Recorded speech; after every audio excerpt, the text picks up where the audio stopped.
Bar Sports on a Sunday morning. Gray Bar, your distributor for electrical and datacom needs. Now from the Stifel Financial Sports Studio, here is Tom Ackerman. Here at the show, we also say thank you to Scott Jagow, as we talked about earlier on his show. He's been a real pro to work with. We appreciate Scott very much and look forward to the next step in his life and career. He's been a lot of fun to be with here on KMOX. Drew Young is our producer. I'm Tom Ackerman. We are here in Jupiter, Florida at Cardinal Spring Training. Ollie Marmol just wrapping up a session with reporters, and we're going to get right to that as the Cardinals line up today against the Washington Nationals. Features J.J. Weatherholt at second base leading off, Mason Wynn, the shortstop, batting second. Alec Burleson is in the first base position, batting third. Nolan Gorman, the DH, fourth. Nelson Velasquez in left, batting fifth.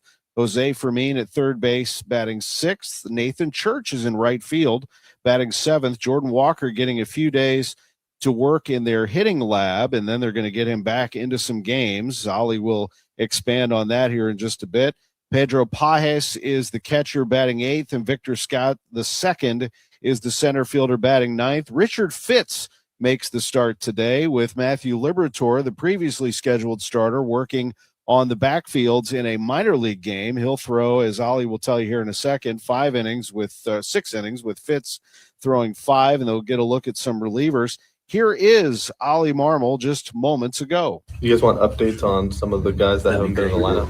Yeah. So let's start with Herrera. He is progressing really well. He took 6 at-bats yesterday on the backfield, just bounced around from field to field and was able to do that, which was good. Did catching drills. He's going to do that again this morning, as well as run the bases, and then hit in the backfield games again. The hope is we have the off day, that maybe like a DH on the 17th and then catching on the 18th, depending on how his body responds to the next few days. But that's kind of what we're shooting for. Urias with the discomfort, kind of more of the top area of that elbow was from swings. Only discomfort was with swings, not throwing or anything else.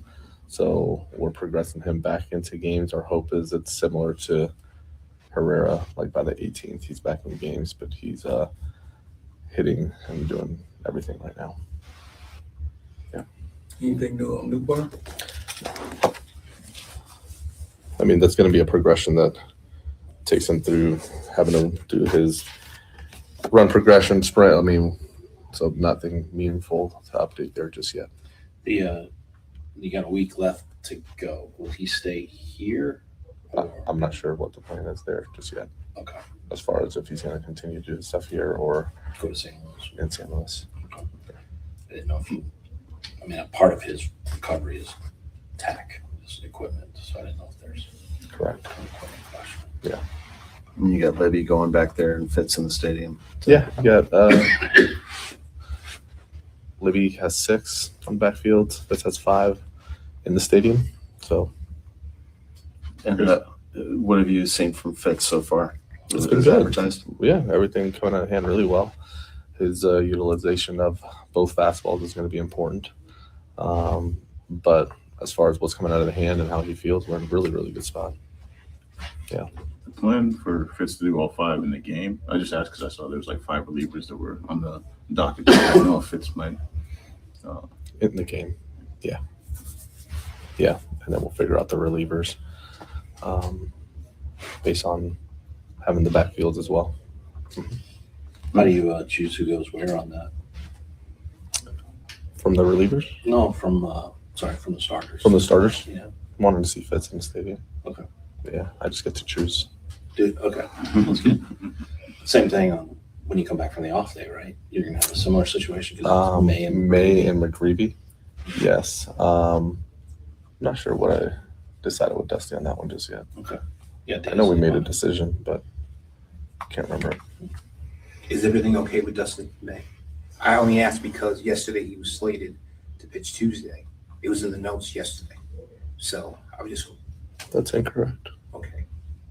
Or Tuesday. No, that's right. That's right. That's Monday's right. off. He's pitching Tuesday. He is pitching Tuesday. Yeah. Okay. Yeah, that is correct. Just TBD location. Yeah, it's Okay, Yeah, whether it's in the stadium or the backfield. Sorry. Okay. Yeah, that's all right. yeah. When you get back from the off day, he's the guy. Yes, I've been a day off for the last 5 days. It happens. Down to Miami, late night. Not the first person to go there. Yeah.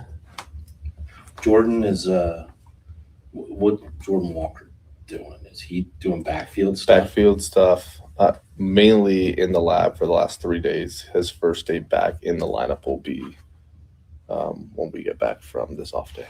So we wanted to take about 3 days of just head down, working on stuff, and then see if we can carry it into a game after the off day. I'm sorry. Yeah. So no ABs in the game, is there?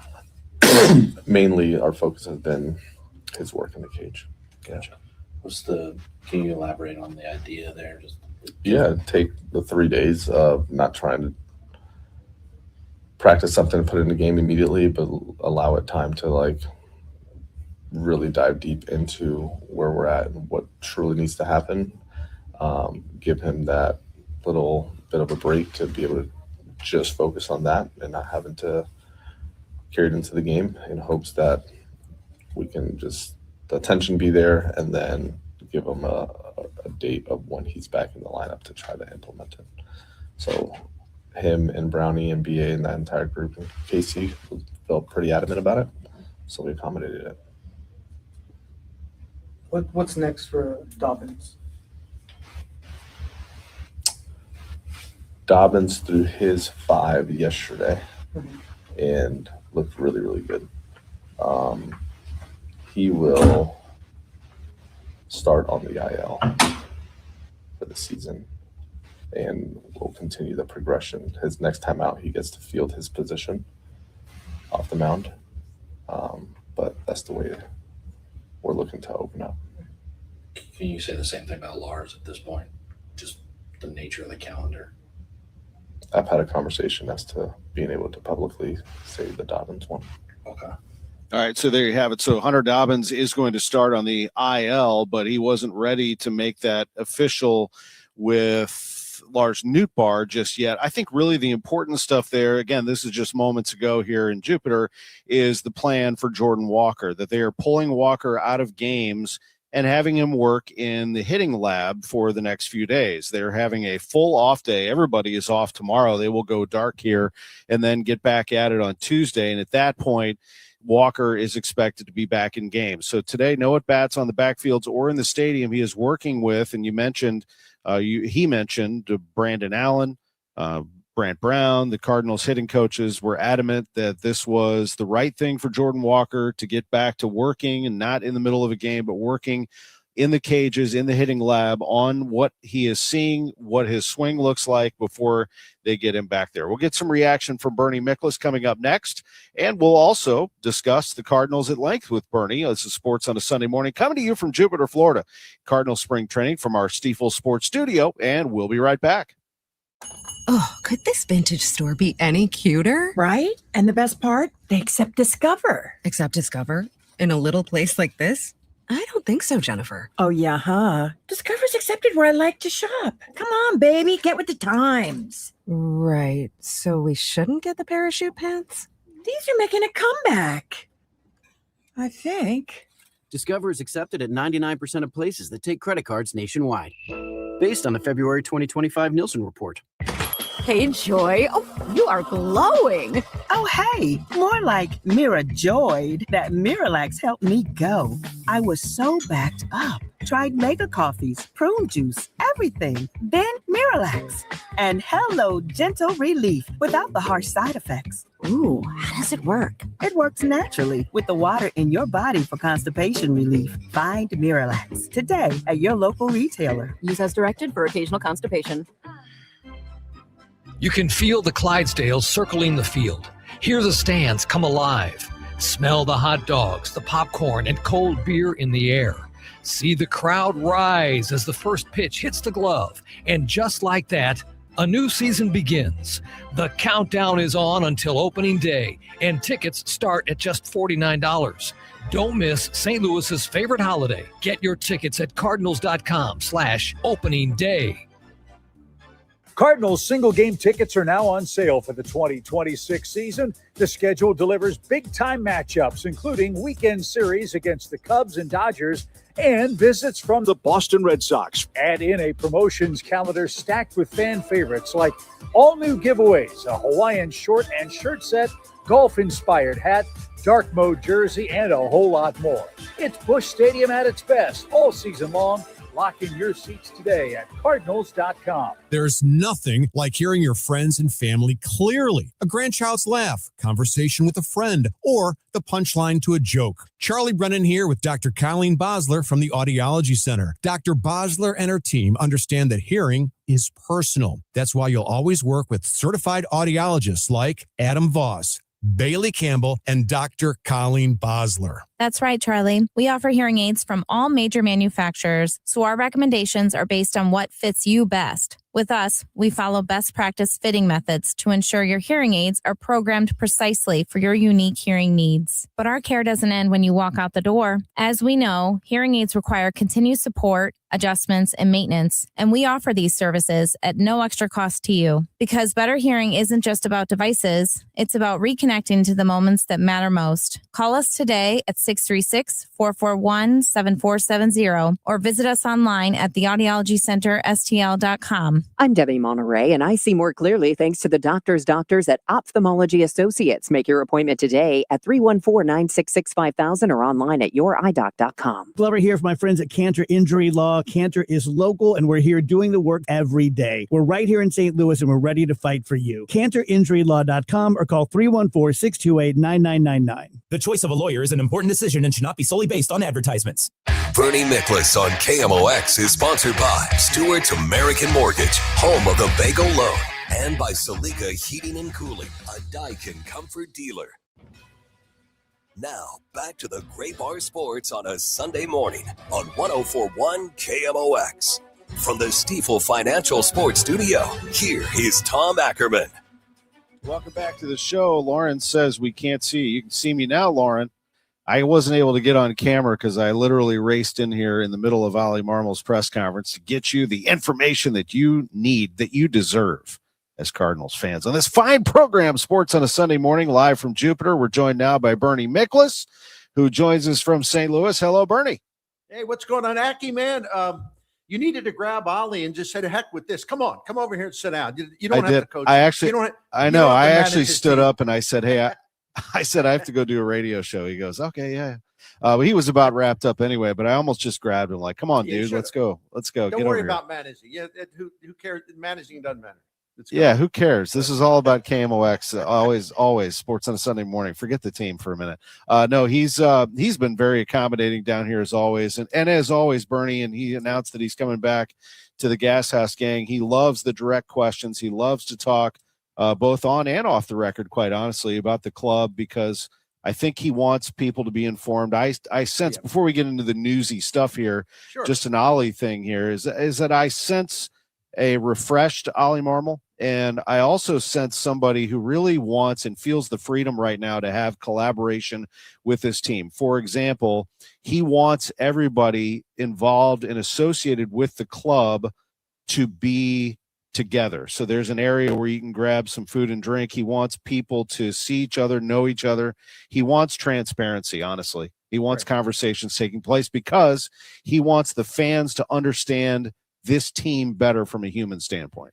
Listen, I let me preface this by saying I understand, like, if there are fans who say, well, nobody cares about how they talk to the media. Okay, I get that. I'm not going to criticize fans for thinking that, but actually, for the Cardinals standpoint, it's very important because there has been a really disappointing lack of transparency for way too long. Chaim Bloom came in here and he's basically like, everything I'm thinking, everything the fans are thinking, everything the media's thinking, everything anybody wants to ask me, I'm happy to answer the question. I believe I owe it to the fans to be as forthcoming and transparent as I possibly can and be as accessible as I can. Ollie feels the same way. Ollie's always felt that way, but he's taken it to the next level.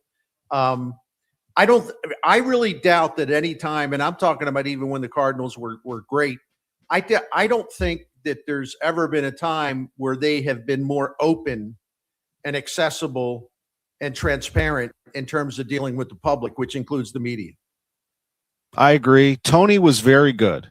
Tony Yes. was very, very good at taking you behind closed doors. He did it with me often as a young post-game host, telling me that, Tom, people need to know what's going on, and you're the window to the fans. So I'm going to do this for you. I'm going to tell you really what's going on, and we're going to talk on and off the record so you understand. And I learned a lot of baseball from Tony, and I appreciated that.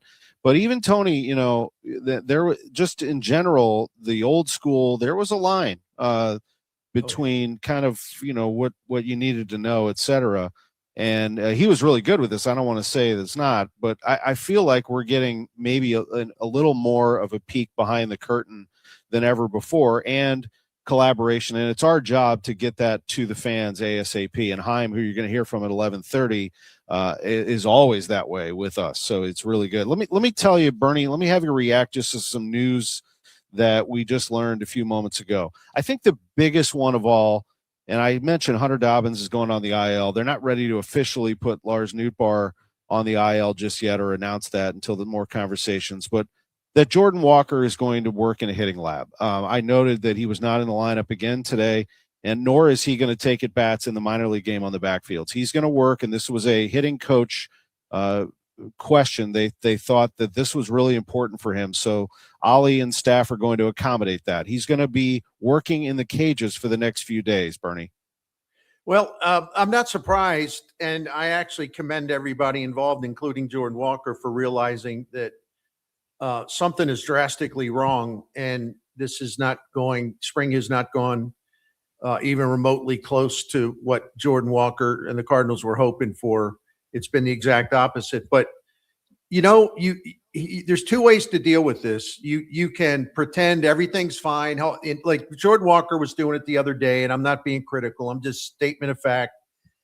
I think in an interview he talked to MLB.com or something. He's just like, no, everything's good, man. I'm having problems with my timing. I got to get timed up, and I'm close. I feel it. I feel good about myself. So you can either sort of take that tact, and then if you really believe that, then frankly, you're not going to get better. Or you can just say, hey, something's not working. A lot's not working. Something is broken. And we have to take some steps to try to make it better, even if it means taking him out of live action. So they're owning up to the reality that Jordan Walker is still broken. And what they can do, if anything, about it this late in spring training, I don't know.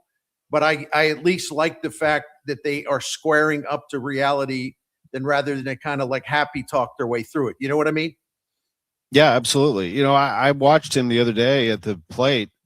His body language was like non-existent. I mean, he was like a statue. And right. I saw Nolan Gorman standing at third, ready to come home.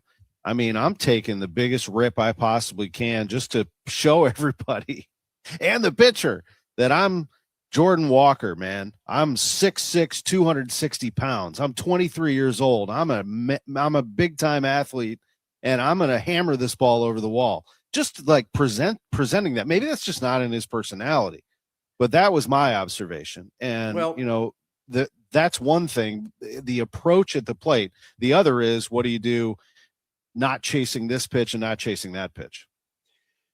He has no confidence, and that's what's so obvious in his body language. He's down on himself, and confidence has been a big challenge for Jordan Walker, and that's really hard for any athlete. If you don't have confidence, man, it's hard to be anything. You're not going to be good. I mean, it's just really, really hard to pile that up on everything else. But if you just look at this, and let me just throw this out here really quick, and this is simple stuff to understand. But I want people to know, just how extreme the problem is. First of all, his chase rate, swinging at pitches out of a strike zone this spring, is 40%. I mean, he's never, like in the regular season, he's never been anywhere close to that. 40% he chases the ball out of the strike zone. So his, the situation where first of all, you're getting yourself out by doing that. So it also has led to a 34.5% strikeout rate. He has a 68% ground ball rate. And according to the fan graphs, the balls that Jordan Walker has put in play this spring in games, 93% of the balls in play have been either a grounder or a pop fly to the infield. I mean, I'm not trying to pile on when I say this. I'm just making an obvious point. I actually can't imagine that you could do any worse than that. I mean, that's how severe this thing is, in my opinion. Yeah, and you have some options if you're the Cardinals. You have Nelson Velasquez, he's starting in left today. You have Nathan Church, he's starting in right today. You have Thomas Sajaci, if they could ever get him out of the WBC, can play in the outfield. You do have some options, but it is rather thin, and Jordan Walker would be a great fit, obviously, in right field if he was Jordan Walker with all those expectations back when he was a first-round pick, but it's not happening. Bernie, where do you see decisions coming here in this final week? I just mentioned a couple of them. Velasquez, Sajaci, Church. Let's look at those three in particular. Do they all make the team? Do you see one of them not, or will there be any surprises here down the stretch? Velasquez has got to be on the team. And some comments made yesterday by Ali Marmol, basically signaled that, because Ali Marmol couldn't be happier with what he has seen from Nelson Velasquez. And, in February, the first few games, he didn't get much done, but he's been terrific ever since. So he has done nothing to warrant not starting in left field, or at least being very, very busy early in the season for the Cardinals. They brought him in to earn a job, and so whatever he had to do to earn a job, he's done. That's number one. Number two, and I don't have to tell you this because you talk to Chaim Bloom all the time, the Cardinals and Chaim Bloom love Nathan Church, because he can play all three outfield positions. He's fast. He can steal bases. He's really good defensively in all three spots. And they also believe, and they're confident, and Nathan Church's minor league numbers and the way he grew down there and got better and better and better, they back this up. They believe he will hit. He will be a good hitter in the big leagues. You can't really take what you saw late last season. He was jumpy. He was anxious. He looked like a guy in the big leagues for the first time.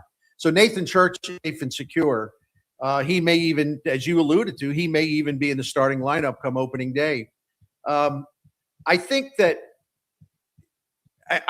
Sajaci, I assume that Jose Fermin's going to be on the club. I know he hasn't had the best spring in terms of offensive numbers, but he's looked great defensively in the outfield, and that's what they were really looking for because they know he can hit.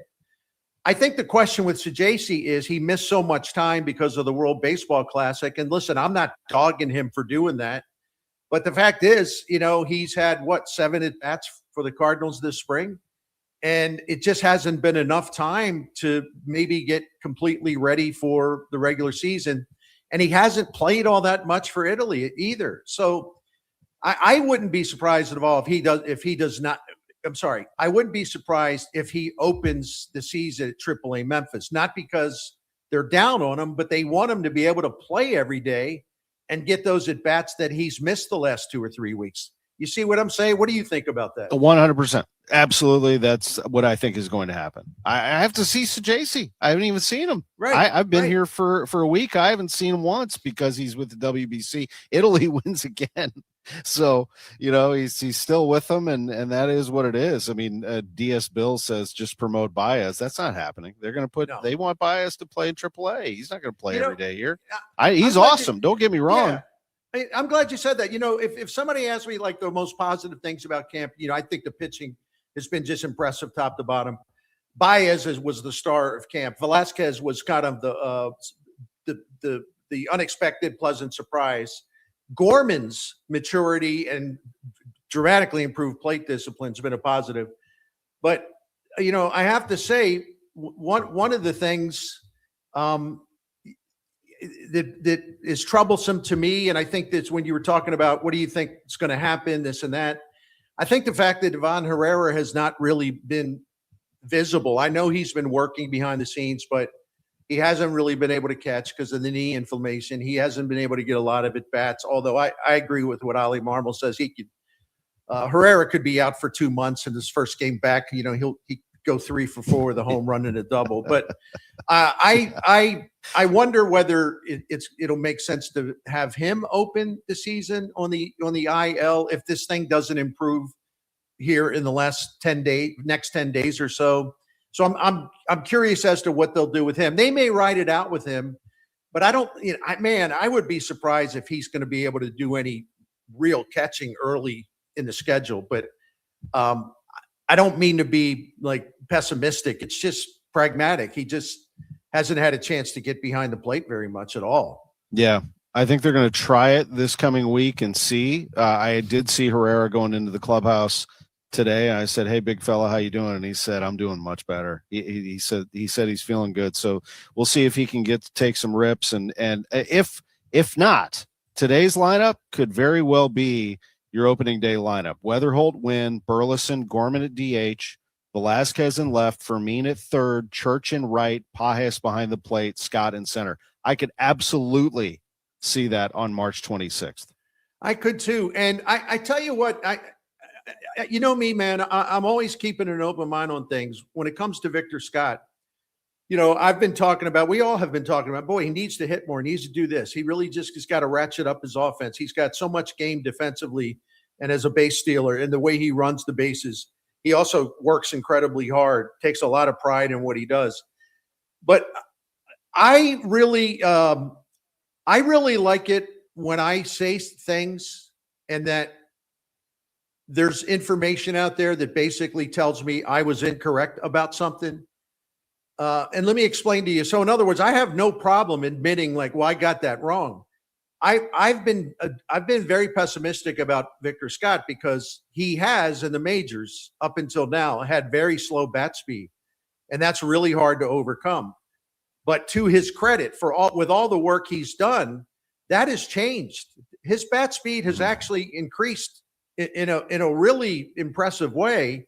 And so now I think he's more capable of having that offensive surge, especially with the work he has put in. So it just shows you, man, don't assume things. Always look for more information. That's why basically I am crazy, because I never stop looking for information. I love it. That's the name of the game. I love that we went all baseball. We went absolutely nuts. We went all baseball in this segment, but don't you worry, folks, because Jerry Palm is coming up next to talk some hoops. I don't mess around. I get the best one in the business, the best bracketologist, in my opinion. Jerry Palm coming up next. Bernie, have a great rest of your day. Appreciate you. And always love talking ball with you, Tom. Thank you. Thanks, buddy. Bernie Miklasz with us on KMOX's Sports on a Sunday Morning. We'll come back, and we will have Jerry Palm, the bracketologist formerly with CBS, now with palmbrackets.com. Bernie's visit sponsored by Saliga Heating and Cooling and Stewart's American Mortgage. Back after this. What a beautiful spring. Hi, I'm Tim Gamma from Gamma Tree Experts. When it comes to tree care, don't let a rookie with a chainsaw pinch hit for you. Always lead off with the pros from Gamma Tree Experts. Call our team of certified arborists to inspect your valuable trees and shrubs today. Knowledge and quality are hallmarks of our reputation for 60 years. For pruning, fertilization, or removal, call today at 314-725-6159 or visit us at gammatree.com. Your trees deserve the best care. Hey, guys, this is Kevin Wheeler, and there's a lot of college basketball going on right now with the FanDuel Sportsbook, which is the official sportsbook of KMOX. You can make all of that madness even more fun for yourself because FanDuel is giving all customers a profit boost every single day through March 15th. So from now until that final 68 is revealed, you're getting daily profit boosts for a chance at boosted winnings on your college basketball bets. And you don't want to miss this because it's every single day. You can build same-game parlays for a shot at a bigger payout, try live betting and jump in after the opening tip. And best of all, with FanDuel, you get paid instantly when you win. It's that simple. So to get started, just go to FanDuel.com/Missouri and get it rolling and get yourself into the fun before things get really going here in a couple of weeks. Remember, you have to be 21 or older and present in Missouri. Opt-in is required. Bonus issued as non-withdrawable profit boost tokens, and restrictions apply, including any token expiration and max wager amount. You can see terms at sportsbook.fanduel.com. And if you have a gambling problem, call 1-800-GAMBLER. This is the story of the one. As a procurement manager for a hospital system, she keeps every facility in her network stocked and ready. That's why she counts on Grainger to be her single source for thousands of products, from disinfectants to lighting, air filters, and more. And with fast, dependable delivery, Grainger helps her keep every facility stocked, safe, and running smoothly. Call 1-800-GRAINGER, click Grainger.com, or just stop by. Grainger, for the ones who get it done. Hear that? That's Mike. He took ZQL Pure Z's, so now he's sleeping soundly on a Sunday night. ZQL Pure Z's are fast-acting melatonin gummies with a complementary botanical blend to help Mike get the sleep he needs to wake up refreshed and ready to conquer Monday. Let's do this Monday. ZQL Pure Z's, just for sleep. Really great sleep. These statements have not been evaluated by the Food and Drug Administration. These products are not intended to diagnose, treat, cure, or prevent any disease. Use as directed. KMOX Weekend at your service. Sponsored by Air Comfort Service Heating, Cooling, and Installation. Discover how you can make unforgettable memories with a home equity line of credit from Royal Banks of Missouri. Whether you're dreaming of a winter family getaway, planning your next home renovation project, or considering an investment in your education goals, a home equity line of credit is a flexible and convenient option to fund life's most memorable moments on your schedule. Our local bankers are here to help you achieve your short and long-term financial goals. Call 314-212-1500. That's 314-212-1500. Visit us online at royalbanksofmo.com or stop by a Royal Banks location near you. For more details on how you can tap into your home's equity and get the most out of its current value. Investing in our communities, one client at a time. Royal Banks of Missouri, member FDIC, and equal housing lender.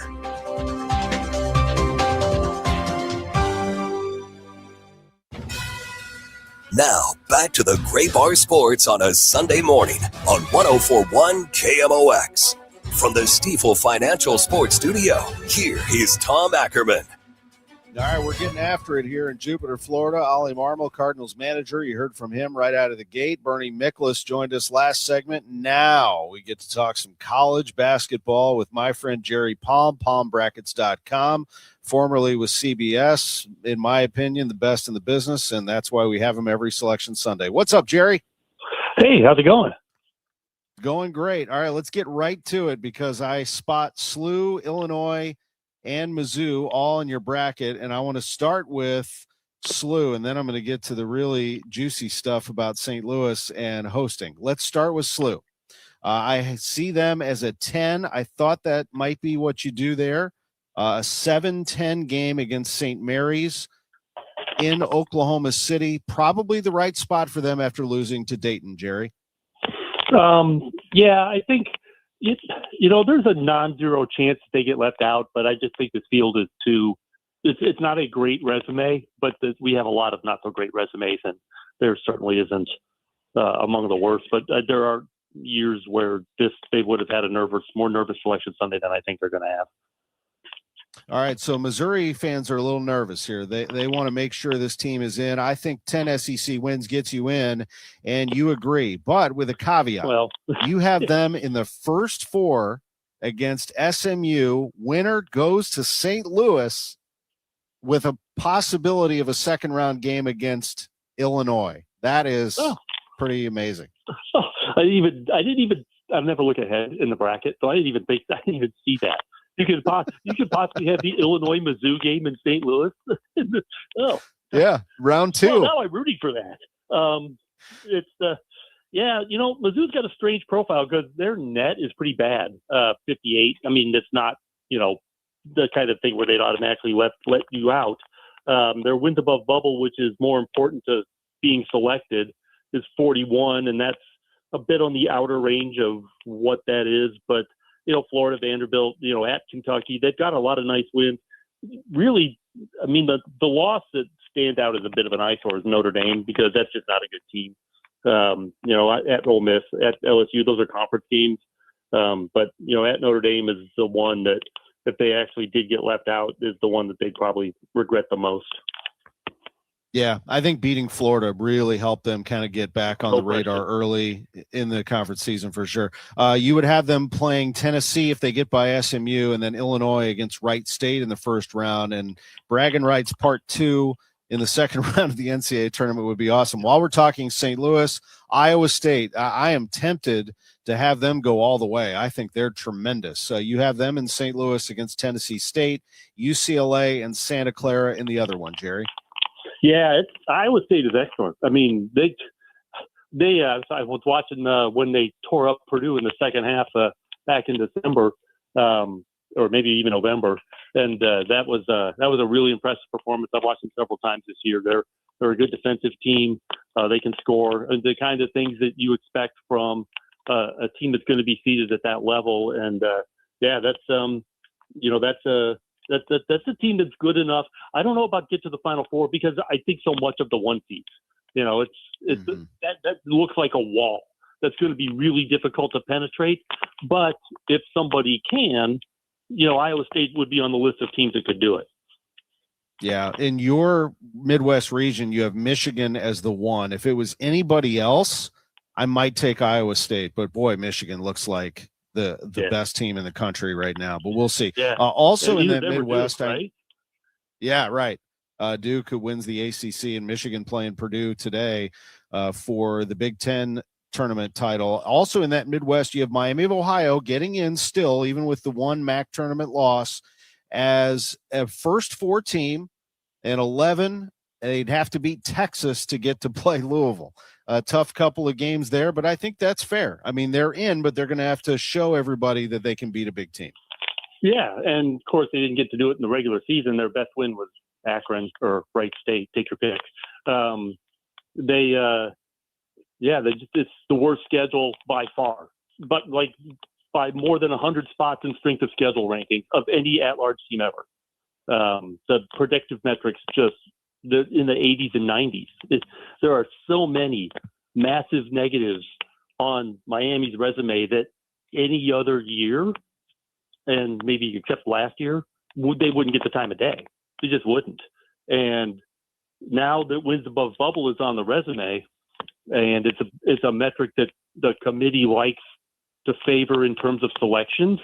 In particular, they're in the upper 30s. I want to say 39. So that's probably what gets them in, and they'll be the first team to get in on wins above bubble alone, because that's other than that and the gaudy record is really all they have. The other ones you have in the West, Arizona as the 1, and the 2 in that bracket is Michigan State, Gonzaga the 3, and Arkansas the 4. In Houston, actually, let me skip to Washington real quick because I'm going to ask you about the Houston one. Washington, you have Duke as the 1 with UConn 2, Illinois 3, Alabama as the 4. And then you have Houston, that region, Florida as the 1 seed, with the 2 being Houston, and the 3 Purdue, with Nebraska as the 4. Florida gets trounced in the semifinals of the SEC tournament by Vanderbilt, but I'm guessing based on their incredible run through February and even before that, that was enough for you to keep them as a 1. Yeah, that's only their second loss since January 3rd. So they ran roughshod through the SEC. And the funny thing is the other loss was home to Auburn. At home to Auburn, of all things. But yeah, they've run roughshod through the SEC.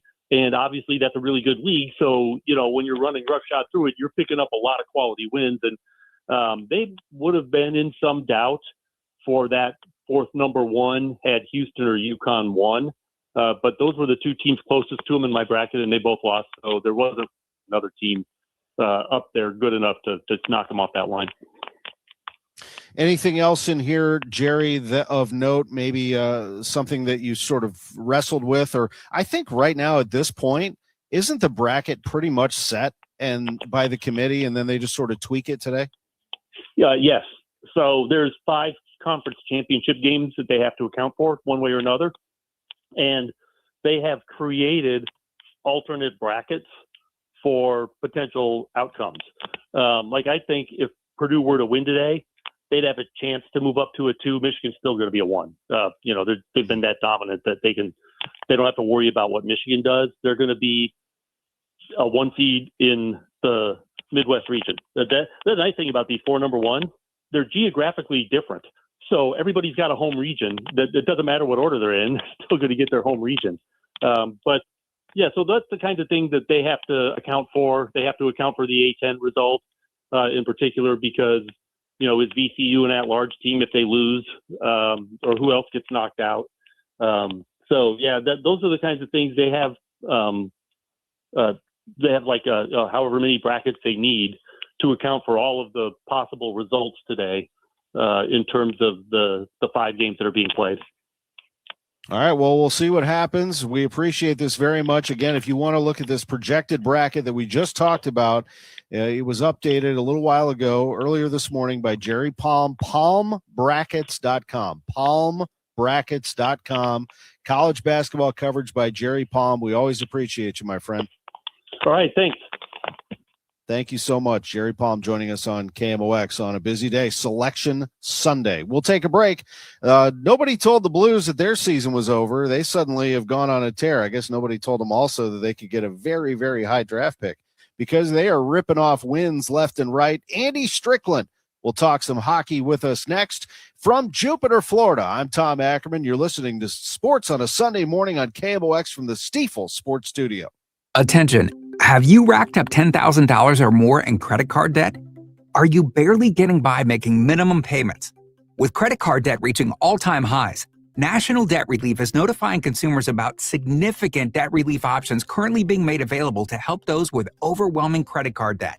These options may reduce a large portion of credit card debt for those who qualify. You don't need to declare bankruptcy or take out a consolidation loan, and you may only have to pay back a fraction of what you owe, even if you have bad credit.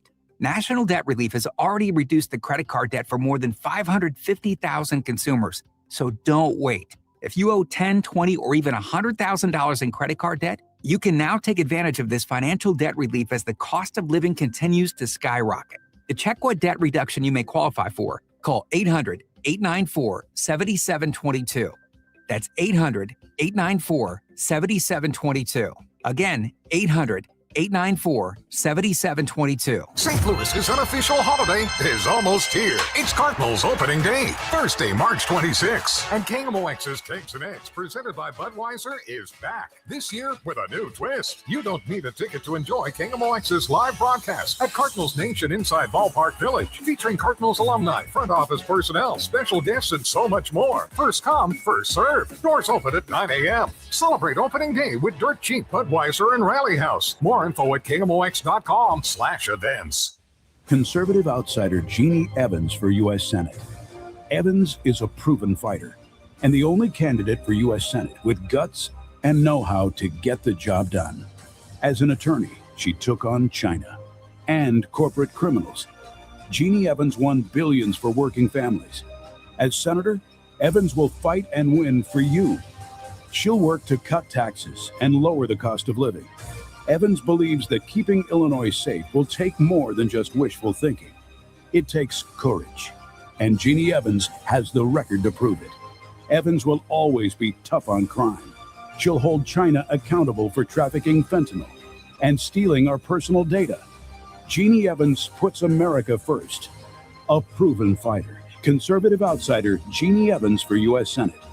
I'm Jeannie Evans, Republican candidate for U.S. Senate, and I approve this message.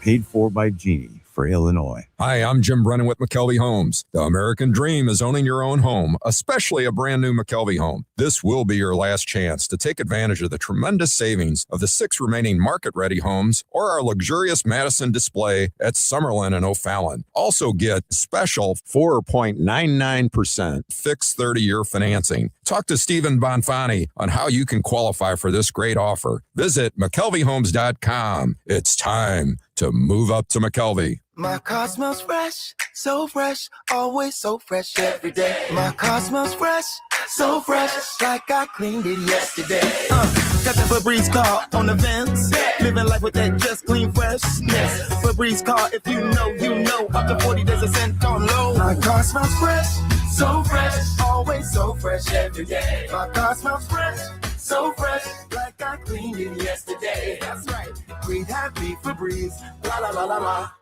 I'm Boomer Esiason. My mom died from cancer. She was only 37 years old. She didn't have life insurance, and that was devastating for my family. That's why having life insurance is so important to me. Ethos makes it Fast and easy. Get a quote in seconds, apply in minutes, and get same-day coverage. You can get up to $3 million in coverage with no medical exam. Get your free quote at ethos.com/protect. That's ethos.com/protect. Paid spokesperson. Time spent on application may vary. Online health questions required.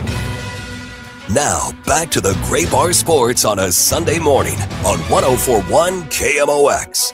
From the Stifel Financial Sports Studio, here is Tom Ackerman. We're back at it here in Jupiter, Florida. We're having a good time with it.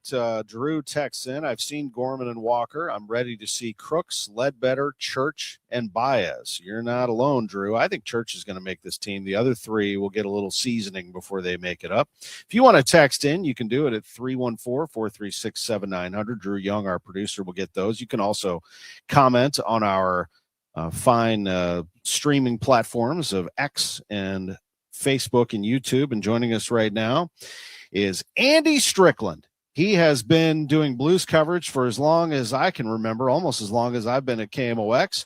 A great job on the television side, and the Blues suddenly are in the playoff race here, or at least on the outside of it. They visit Winnipeg today at 2:00. Hello, Strick. The heat is on, Aki. The heat is on. What the heck is going on here? Don't these guys know this season's over? It's been fun. Ryan Schulte, our engineer, and I watched the overtime winner, Robert Thomas, when they beat the Edmonton Oilers the other night. The Blues have, hey, look, I'll say this, whatever happens at the end of this season, they have been entertaining. Yeah, they have been. It truly is March Madness on the hockey side right now when you look at St. Louis over the course of the last couple of years. I mean, what they did last year in March and now doing it again this season. This is kind of who you thought that they would be coming into the year, although they made some changes, obviously, around the trade deadline and moved a couple of veteran guys out. And now it's giving an opportunity to get some young guys some opportunities to get some experience, and they're taking advantage of it. But, you know, they're being led right now by Robert Thomas. The combination of him goaltending, he's establishing some chemistry with Jimmy Snuggerud, Dylan Holloway on that line. They're defending at a much higher level than what we saw earlier this season. But when your goaltending plays as well as they've been playing, Aki, you're going to be in games. And I know the fans, they look at the potential of getting a top 3 pick or the first overall pick and they want you to lose. It's so difficult to tank, and it's so hard to get a top 3 pick. And I think we're seeing that right now. I mean, it's almost impossible to tank. And I know people use that word maybe a little bit loosely. But when you have this level of goaltending, it's hard to do. So you're not going to convince Jordan Binnington and Joel Hofer to just go in there and lose, nor are you going to do that with the coaching staff and the rest of the players on that team. So they're going to give it their best shot. They got a great game this afternoon against Winnipeg. They're tied with Winnipeg in the standings. The Jets have one game in hand. They won a big game yesterday against Colorado at home. So we'll see what gives this afternoon in Winnipeg. You're looking at the big picture, Andy. Is it? It's a long shot that they make the playoffs, but what do they have to do? I mean, they can't lose many. Have you done the math on that? They're 6 out of a playoff spot, 6 points out, but they'd have to jump over, as you mentioned. They're tied with Winnipeg, Nashville, LA, Seattle, and San Jose to get there. Yeah, no. So that's why it's going to be tough because of how many teams they have to jump over. But, you know, I was looking at their record last March. I think they went like 13-3. In their last 16 games in March or maybe during the course of March. And they had that 12-game winning streak. So it's going to take something like that. I mean, there's such a small margin for error. I think there's 16 games left in the season, if my math is correct. They've played 66 games. So, you know, 16 games left. They're going to have to at least match that and at least go 13-3 to give themselves a real opportunity. And you just wonder, a couple of these teams that are ahead of them, what's Nashville going to do? Are they going to fall off? Is Seattle going to fall off? Is San Jose going to be able to, you know, stay in the mix? And you know, those are the teams they're really chasing right now, in addition to being right there with Winnipeg, who's played some better hockey as of late. You know, but, you know, and San Jose won a big game last night too. So that was a huge victory for them. Celebrini had like 3 points in the game. He's unbelievable.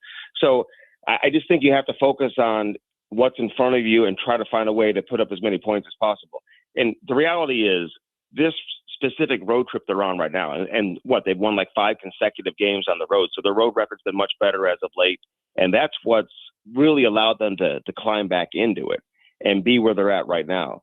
but 3 winnable games when you look at Winnipeg this afternoon. Then they have a couple of days off before Calgary, who's below them in the standings, not a very good team. Vancouver next Saturday, below them in the standings, not a very good team. So these are the wins you're going to have, obviously, before you head back home where you face some decent competition in Washington, and then the Colorado Avalanche come to town before they face Toronto. So, listen, I know everyone says one game at a time, but if you really look at it, this is a must-sweep road trip, in my opinion. Yeah, no question. And then the next time that we have a long conversation about this, we'll see. But I'll be curious to hear your thoughts on Alex Steen taking over as GM and what that looks like. Yeah. I mean, it's intriguing. I mean, there's some intrigue for sure about where this team's direction is going, much like I think what the Cardinals are trying to build here. But it seems like the Blues are a step ahead of them. Bernie was with us earlier. Jerry Palm was with us in the middle of the show, and Andy Strickland on the back end of this hour. I can't think of 3 better guys to talk about 3 different sports. Thank you, my friend. I really, really appreciate this. Always a pleasure, Tommy. Have a great day. Enjoy Florida. We'll see you soon. Thank you. Andy Strickland from FanDuel Sports Network has done a phenomenal job as a host and reporter there.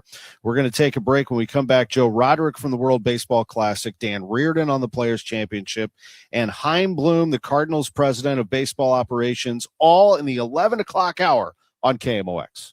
All right, listen up. FanDuel is giving all customers a profit boost every single day through March 15th. This is a really great deal. You're going to want to take advantage because from now until that final 68 is revealed, you're getting daily profit boosts for a chance at a bigger winning on your college basketball bets if they hit. Trust me, you don't want to miss a single day. Build a same-game parlay for a shot at a bigger payout, or you can try live betting, and you can jump in after tip-off has already happened. Best of all, with FanDuel, you're going to get paid instantly when you win. Go to FanDuel.com/Missouri to get started. FanDuel.com/Missouri. Must be 21 or over and present in Missouri. Opt-in required. Bonus issued as non-withdrawable profit boost tokens. Restrictions apply, including any token expiration and max wager amount. See terms at sportsbook.fanduel.com. Gambling problem? Call 1-800-GAMBLER. Okay, I have some really good news. While we do have the 0% a lot, we do have it on our regular products because you will be unbelievably shocked, especially if you call me and I'll give you the straight up scoop on how much money you can actually save by if you spent $20,000 versus $10,000 on a system. The difference could be as little as, I don't know, let's just say, not to exaggerate, 5 cents. So be careful out there, and always remember your energy savings is based on your house. It is not based on the equipment. So common sense advice and help and guidance.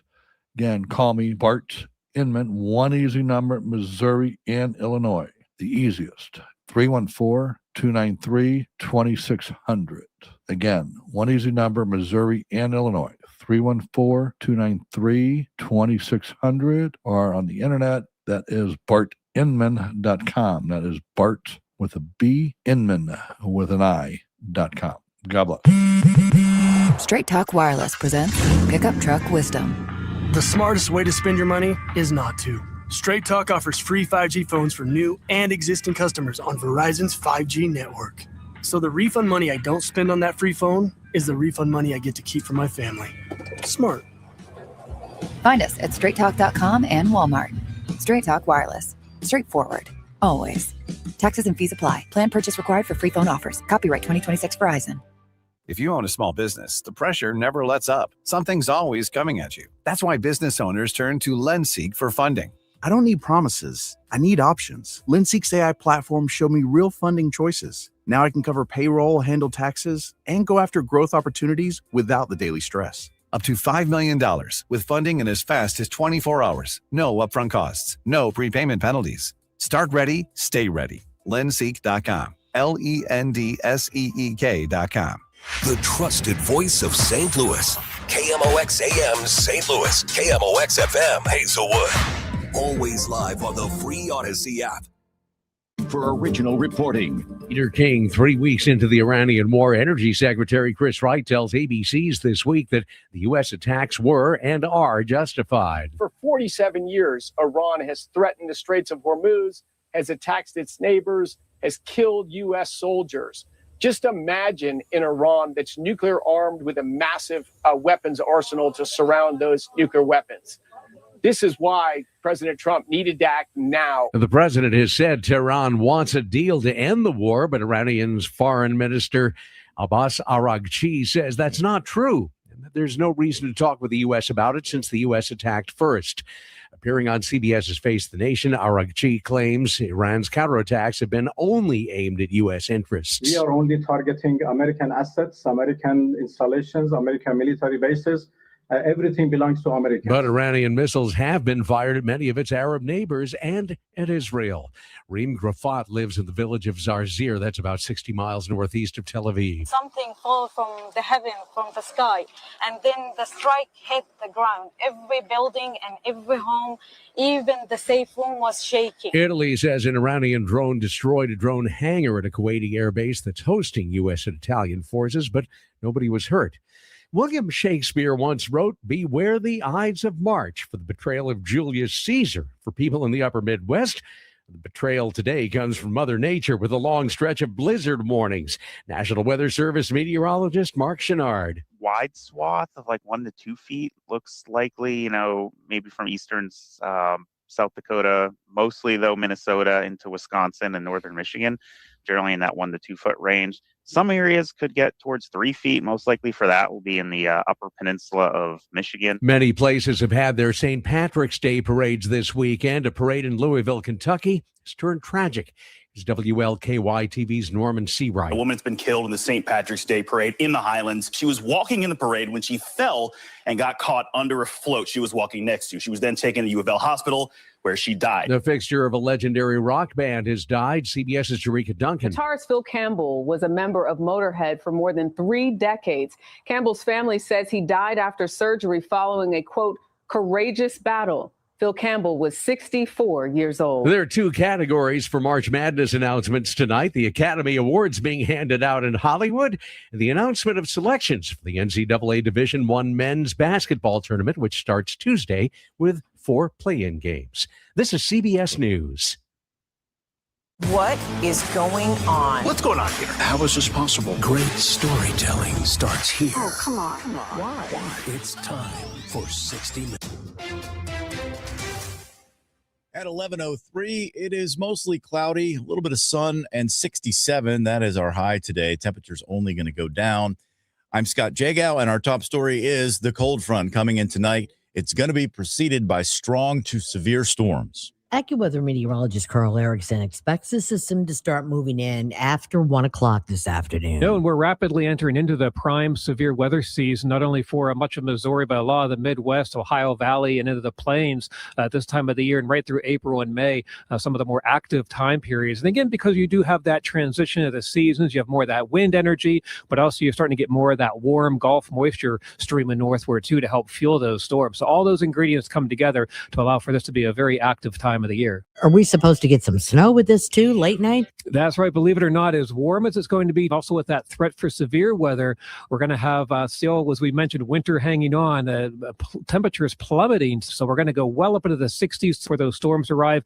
The threat for severe weather likely diminishes very quickly. I think by 7, 8 o'clock, those storms are well off to our east. Erickson says there could be a coating to an inch of snow, and that could make driving hazardous Monday morning. Maria Aquina, KMOX News. Outgoing St. Louis County Executive Sam Page has reversed course on the idea of merging the city and the county. He was opposed to a merger, but now he supports it. Given the history of this issue, is it realistic? KMOX Republican analyst John Hancock says he does see a path to consolidation, but it's going to take some time. You're going to have to slowly build a consensus that needs to happen. And I am marginally optimistic that it's going to happen within the next decade. Democratic analyst Michael Kelly says financial circumstances may eventually force the city and county to join. I'm hopeful that we're able to do it before we're a hospice patient. We're slipping towards that as the St. Louis region. So, who knows? Crisis sometimes is the best remedy. I'm hopeful and have my fingers crossed because I sure do love St. Louis and I'd like it to survive. The history is daunting. The city and county became separate governments in the 1870s. Merger talks have come and gone many times since then, but Mayor Kara Spencer says she's open to discussions about it as well. Now your weather forecast. KMOX AccuWeather this afternoon will be a breezy one with partial sunshine, high 64. Clouds increase, low 58 tonight. Heavy afternoon showers and storms tomorrow and windy, high 67. Some of those storms could be severe. Rain changes to snow tomorrow night, accumulates up to an inch. Cloudy, blustery Monday, high just 31. From the Salika Heating and Cooling Weather Desk, I'm Bill Degger on 104.1 FM, KMOX. Thank you, Bill. Right now we have 67 degrees in St. Peter's, in Florissant, and downtown at the Arch. I'm Scott Jagow, KMOX News. From KMOX Sports, this is the Gray Bar Sports on a Sunday morning. Gray Bar, your distributor for electrical and datacom needs. Now from the Stifel Financial Sports Studio, here is Tom Ackerman.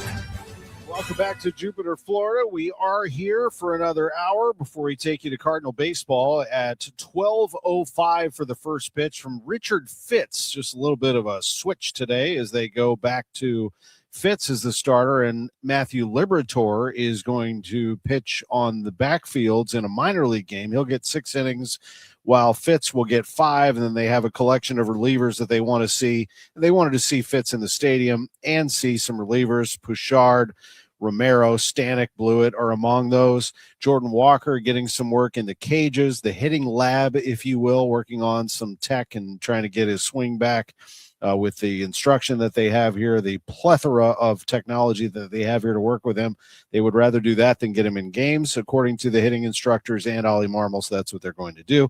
Some of the news here, Hunter Dobbins going on the IL to start the season. They're not ready to declare that for Lars Nootbaar. Ivan Herrera starting to work his way back, getting closer and closer to returning to game action, maybe as early as the middle of this week. But when it comes to sports, you've got college basketball going on. It's Selection Sunday. You have the Players' Championship. Dan Reardon's going to join us here shortly. We just had Andy Strickland on the Blues. City lost to LAFC last night. There's a lot happening. But I got to tell you, some of the biggest headlines right now nationally and internationally are going on just about an hour and a half or so south of here in Miami, where the World Baseball Classic tonight, a semifinal matchup of just some serious thunder in both lineups, the United States against the Dominican Republic. It'll start at 7 o'clock Central Time, and joining us covering things for KMOX and others, including STL Sports Central, is Joe Roderick. And Joe, it's great to catch up with you. As a matter of fact, this is the first time I'm telling you this, but I do believe I'll be back tonight to Lone Depot Park to take in tonight's contest. I was there for the Dominican Republic game against Venezuela. It was unbelievable. How are you doing? I'm doing great, and I cannot wait for tonight's game. I have been, a huge fan of this Dominican Republic team, watching them on TV, and also, seeing them rain into you there the other night to see that Venezuela-Dominican Republic game. And you and I both saw the atmosphere of that, and we've seen both the fan bases of these two teams.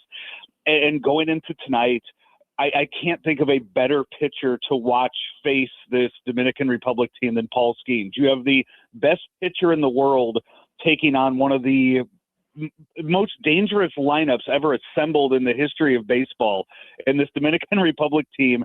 And it's going to be incredible tonight, because I thought, like, all of the, I was in Tokyo for the Pool C games and saw the atmosphere there, saw the crowd there, and how incredible the Asian fans were, and how loud they were and how energetic they were. And then you come here and you see the Latin American fans over here in the States, in Miami, and now you're going to bring in the U.S. fans, which it's been weird. And I know this has become a national story, Tom, with how passionate the teams were in Asia. Like, you saw players crying after games over there in Asia after they won or they lost.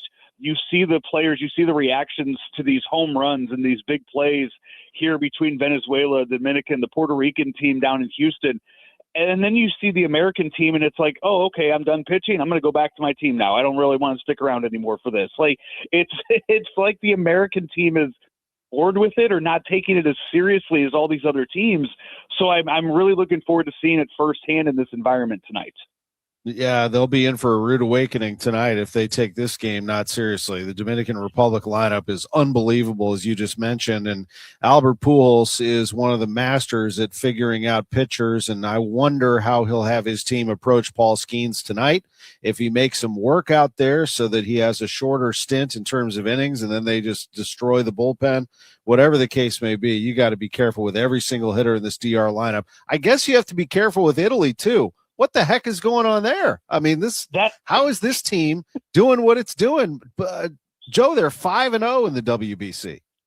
They have, I mean, you look at their team, and this is, people want to rip on some of the way these teams are put together with players not being born in those countries or not not having the heritage, if you will, for some of these. But all these players have Italian ancestry, and I think the biggest thing is you have a group of players that might not be the best players in baseball. Like, I don't think there's a whole lot of, Thomas Saggese was hitting second for them.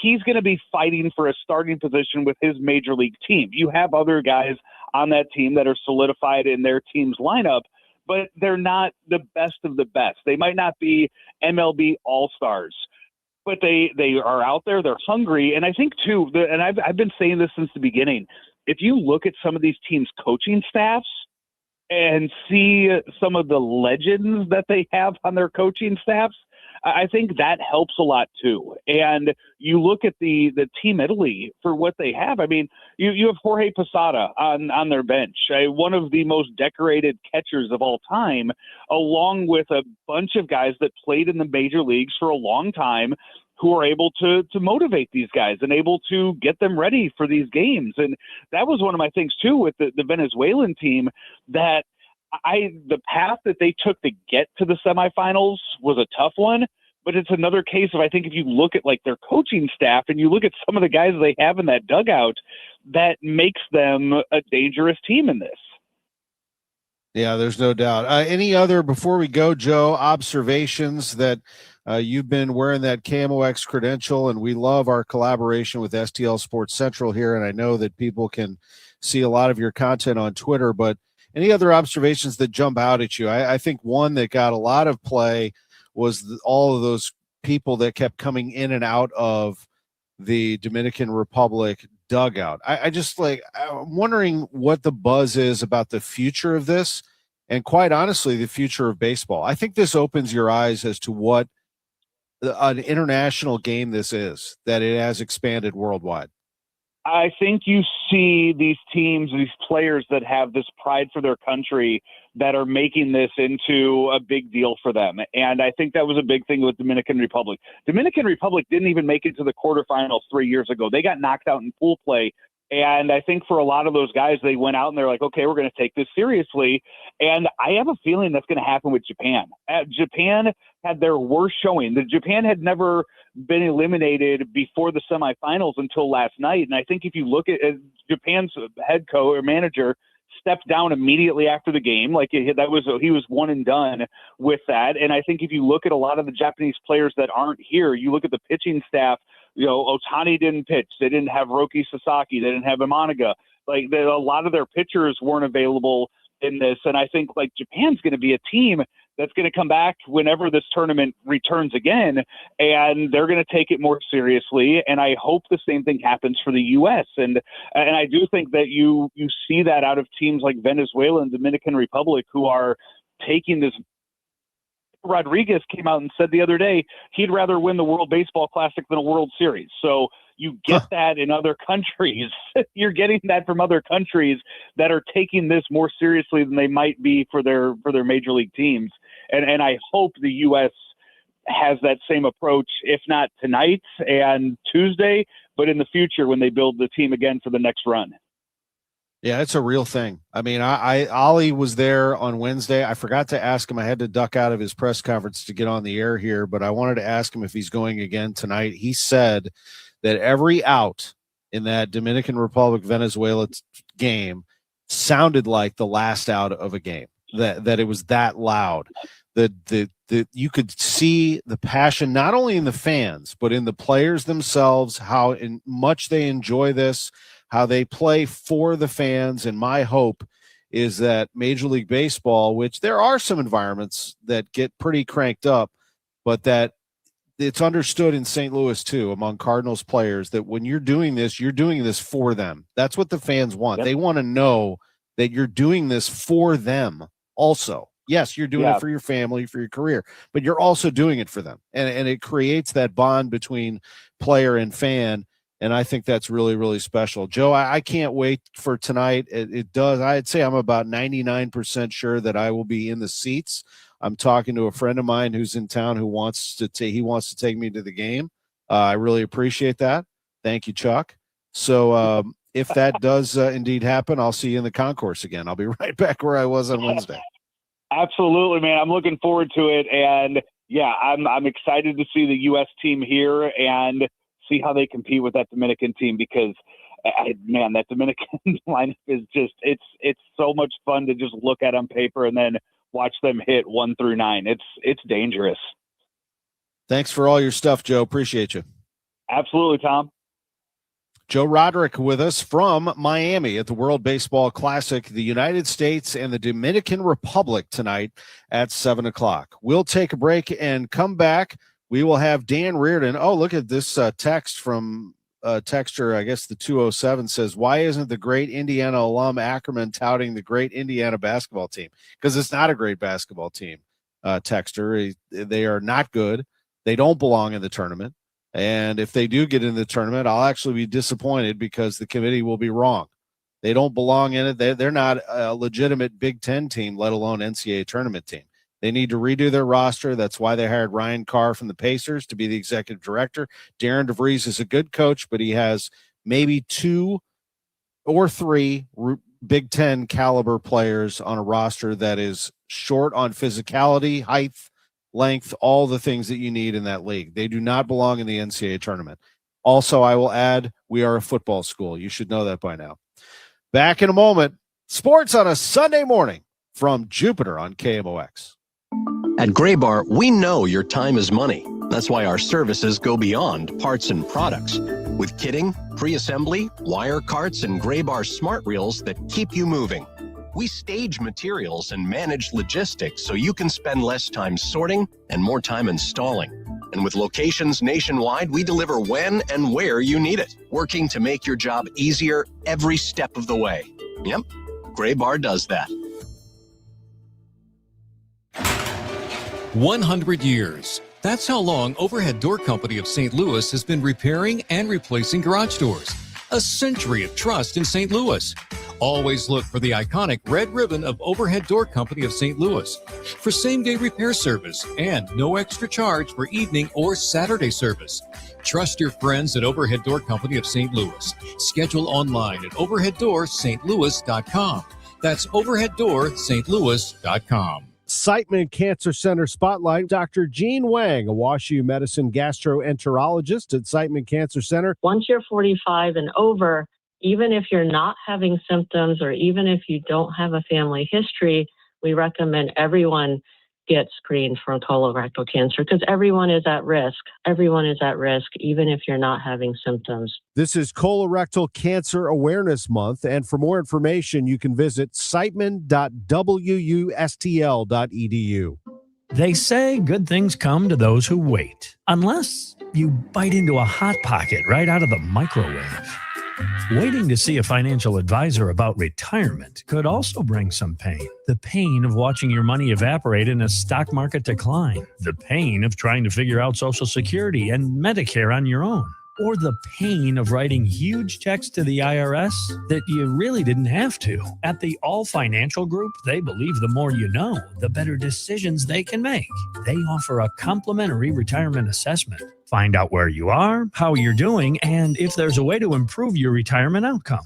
Don't wait. Call the All Financial Group today, 636-230-8824, or online at yourmoneymattersstl.com and set up your complimentary retirement review. Investment advisory products and services made available through Impact Partnership Wealth, LLC, IPW, a registered investment advisor. Insurance and annuities offered through Steve All, NPN number 153-07419. I'm Bob Burke, founder and chairman of Burke America Parts Group, a family of brands that includes RepairClinic.com, an appliance and HVAC parts solution company that's grown into an international brand. Before AmericanEagle.com, we partially launched a new technology platform developed by another firm. American Eagle helped take our technology to a whole new level with digital marketing, software development, and business insights into our key markets, appliances, HVAC, and outdoor power equipment, and did so both on time and on budget. AmericanEagle.com has the resources, experience, and talent needed to produce solutions. Our new technology platform, developed by AmericanEagle.com, has produced tremendous results with higher traffic, conversion, engagement, and online revenue. If you have any home repairs you need to take care of, check us out at RepairClinic.com. If you need a world-class website or technology project, then I would highly recommend AmericanEagle.com. Call AmericanEagle.com at 773-NETWORK. That's AmericanEagle.com, 773-NETWORK. Now, back to the Great Bar Sports on a Sunday morning on 104.1 KMOX. From the Stifel Financial Sports Studio, here is Tom Ackerman. Boy, we just run right through all sports, don't we, on this show? I mean, I wish we could get to everything at once. NASCAR, IndyCar, also running. We'll get closer to those races here in St. Louis and get more coverage opening up. And I know we had some people asking about City. They wanted to hear Corey Ray. We had him last week, but the same questions that I was going to ask him last week, I would have asked this week, the sporting director, about the lack of offense. They let Klaus go, and now they're trying to develop a new team, blah, blah, blah. He answered all that. And you can go back to last week's Sports on a Sunday Morning. They're kind of on repeat right now. They don't have much offense. They lost 2-0 at LAFC last night. Joining us right now is Dan Reardon, KMOX's senior golf editor, has been covering majors for years and years and years on KMOX. And, you know, I think the Players' Championship is worthy of being considered a major. It's not a major, but it is widely considered golf's fifth major. Hello, Dan Reardon, and good to be along with you. Good morning, Tom. And I know that came up because the tour put out an ad talking about make March a major month, and that stirred a lot of controversy. I'm comfortable with the Players being the Players' Championship. That's what it was created for. That's what it needs to be. It doesn't need another category. We don't need more majors. We've got enough majors. It's enjoyable just the way it is, I think. I agree, and I think that the four majors have a lot of history. I mean, you can't just bring a newcomer in after you've had four that have gone as long as they have, and there will be a time where we will talk about the Masters and the PGA Championship and the U.S. Open and the Open Championship. But for right now, we're talking about the Players' Championship, and we have a player, Dan Reardon, in Ponte Vedra Beach, Florida, at TPC Sawgrass, who has a 3-shot lead. His name is Ludwig Oberg. And I have thought for a while that he is the next big star on the – well, there's a few. But to me, he could be one of those who gobbles up some majors in the future. I agree with you, Tom. And he still is young in his career, and this has not been a particularly good year for him. He has a couple of missed cuts and only one top 10. If he has a weakness, it's still the putter.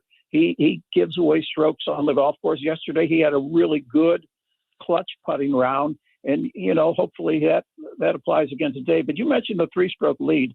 I guess the thing, if I was caddying for Ludwig today, the first thing I would say to him on the first tee is, Ludwig, the last 2 weeks, Daniel Berger and Shane Lowry had 3-shot leads on the back 9, and they didn't win those championships.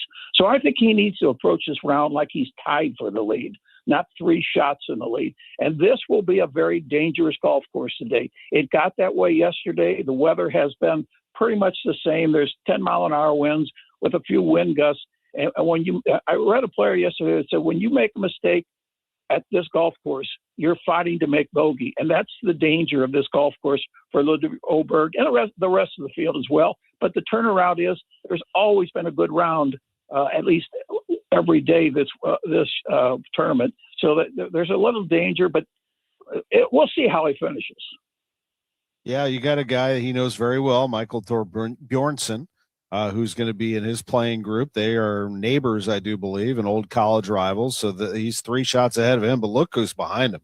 Cam Young, Matt Fitzpatrick, Brian Harmon, Victor Hovland, Justin Thomas, Corey Connors, Xander Schauffele. I mean, there's some big names in this top 10, Dan. Yeah, great talents. And that's what I'm saying. If one of those players comes up and throws a 67 or a 68 at Oberg, then he's going to be challenged quite a bit through the finish of the round. And we all know that the hardest two holes on this golf course are typically 14, 17, and 18. 17 and 18 just because they're the finishing holes, and of course you have the water on 17. But there's a challenge to finish at the Players' Championship that you don't get at every tournament. It's a really strong finishing group of holes with an eagle opportunity thrown in on the 16th. I don't particularly care for the course, but I think it is a great course in terms of entertainment value. I think there's a lot of volatility on this golf course, and that makes for entertainment. Well, it's interesting that you said that. I have never been there. I've always wanted to go there. You know, it's one of those courses that when you grow up, you hear about the island green and all of those things that make it unique. I'm curious moving forward here through this, where you see the Masters heading and who are your early favorites, because as soon as we flip the calendar here through college basketball, the Masters will be upon us very quickly. We're under a month away, Dan. And the book on the Masters would typically be anybody who's contended or won at the Masters is on your A list. And Oberg has contended, certainly Scheffler, McIlroy. We don't know the injury status. He says he's fine. Those are the names you're going to get. And then you throw in a Schauffele and a variety of names. But the Masters is different from all the rest of them because even though they play at Sawgrass every year, that course changes every year and is very subject to weather. The Masters, it seems to be that players, once they learn how to play that golf course, they come back over and over again and contend. And I use as an example Fred Couples, who made the cut at age 60, Bernhard Langer, who beat Bryson DeChambeau head-to-head when he was in his mid-60s, Jack Nicklaus, who had a top 10 when he was 58. The Augusta National is a course you learn how to play, and once you learn how to play, unless you physically lose your game, you stay on that golf course and remain competitive. And by the way, one of the big questions is we have not seen Phil Mickelson play golf this year, and he is always at the Masters and quite honestly plays extremely well, even in his mid-50s. But we don't know what's going on with Phil, and we don't know for sure that he'll be in the field. I got my first golf in yesterday. Very proud to say, played 9 holes here in Florida after the Cardinals game. So I teed off at about 4:45, got out there, hit the little pill around, felt pretty good about it. I mean, not bad for the first 9 holes of the year. It feels good to get out there. I want to be able to explore St. Louis and our golf courses as much as possible. And God willing, get a chance to take a peek at Belle Reve before they get things ready for the BMW Championship. It is always a fun time, I think. There's just a higher anticipation level in the St. Louis golf community when you have a big event coming. And make no mistake, Dan, that is a big event coming to St. Louis, the BMW Championship, part of the FedEx Cup playoffs. Yeah, and the thought occurred to me, Brian Roloff had his press conference. He talked about only 4 of the top 10 metropolitan areas in the country are hosting golf tournaments at this year or currently. The difference is when the tour comes to St. Louis, they're the biggest fish in the pond. And that's what tour golf requires, being the biggest fish in the pond. And I guarantee you when the tour leaves St. Louis after the BMW Championship, the players will be talking about the way they were treated by the galleries, the reception they got from St. Louis, and they'll be asking the question, why don't we come here more often? And I think that St. Louis can take pride in the fact that they do that, but I think it also fits to the nature of golf. Out of those 6 major cities that don't have golf, they all had golf when Tiger was on tour, but they weren't golf communities. They were Tiger communities. And I think St. Louis has demonstrated that they can be a golf community. It's very well said. Well, what's the latest at Normandy, Dan? You have any info on what they're doing there? They're making a lot of progress, and I believe they will get open before the end of the year. They got a huge boost when Emerson gave them $7 million. I think the property is now going to be Normandy Golf Course at Emerson something or another. So they will be in the name of the property. But that money, they were going to finish it, but they weren't going to finish it promptly until they got this infusion of cash. And now they're moving at a rapid pace. And I'm curious to see, it looks to be quite a bit different than it used to be with all the trees being removed. I'm curious to see what we get as the final product. Me too. Boy, do we punch above our weight when it comes to golf in this area. And of course, when you mention the BMW Championship, you have to mention the Stiefel Charity Classic, which is coming and is now a playoff event as well.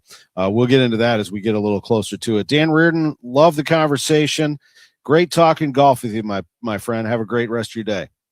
I'll do so, Tom. And by the way, Twilight Golf is my favorite time. Let's get together. I love Twilight Golf. It is the best. Thank you. Let's go play. I love to go play. Teeing off at 4, and it's still nice and light when you're coming in if you can play quickly. Good to visit with Dan Reardon, Tom Ackerman with you. We are in Jupiter, Florida. Boy, they know golf around here, and they play a lot of it. But when we come back, we're talking baseball. Chaim Bloom, the Cardinals president of baseball operations, with us from the Stiefel Sports Studio. Back after this.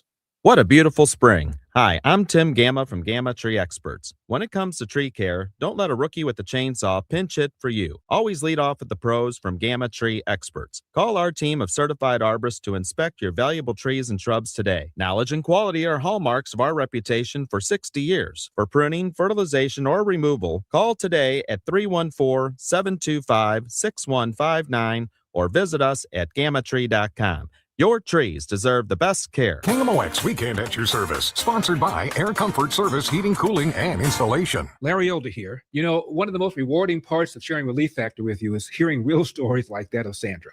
She tells us, I've been hearing about Relief Factor on the radio for a couple of years, and I finally decided to try it because nothing else was helping my back pain. I know the feeling. With a 3-week quick start, she said, I went for it. Now I feel like a new person. That's Sandra's own words, and it's so gratifying to hear. I've told you about my brother Kirk having difficulty going up and down the stairs in the morning. He wouldn't listen to me. I told him to take Relief Factor. He finally did. Began moving better, feeling stronger. Too bad he didn't listen earlier. Try it for yourself. The 3-week quick start. And see how Relief Factor could be your game changer too. It is only $19.95. Think about it. Do the math. Less than $1 a day. So call 800-4RELIEF. That's 800, the number 4RELIEF, or go to relieffactor.com, all one word, relieffactor.com. How will it feel to be out of pain? 800-4RELIEF, relieffactor.com. When it comes to your hearing, you deserve expert care. At the Audiology Center, you're treated by certified audiologists Dr. Colleen Bosler, Dr. Adam Foss, and Dr. Bailey Campbell, meaning 8 years of advanced education, clinical expertise, and a commitment to best practices. Charlie, we offer hearing aids from all major manufacturers, so you get what's best for you. Every patient receives individualized testing, precise fittings using real ear measurements, and personalized programming to ensure your hearing aids perform exactly as they should. And our care doesn't stop once you leave the office. We're committed to helping your hearing aids last through ongoing adjustments, maintenance, and long-term support at no extra cost. Better hearing is personal, not one size fits all. Call us today at 636-441-7470 or visit us online at theaudiologycenterstl.com. And let's take that first step together. If you need a new appliance, this is your sign. Shop at Lowe's now to get up to 35% off and next-day delivery on hundreds of major appliances. A new appliance now means an easier-to-do list later. Our best lineup is at Lowe's. Valid through 3/18 while supplies last. Selection varies by location. Order by 4 p.m. Available Monday through Saturday. Subject to availability. Fees, exclusions, and restrictions apply. See Lowes.com/appliance delivery for more details. Now, a St. Louis Cardinals spring training report. Sponsored by St. Louis Composting. Composting, growing gardens, and making memories. And by Happy Roof. We always create happy endings on the voice of the Cardinals, KMOX. As we continue sports on a Sunday morning, coming to you from Jupiter, Florida. We are at Roger Dean Chevrolet Stadium in our cozy KMOX studios.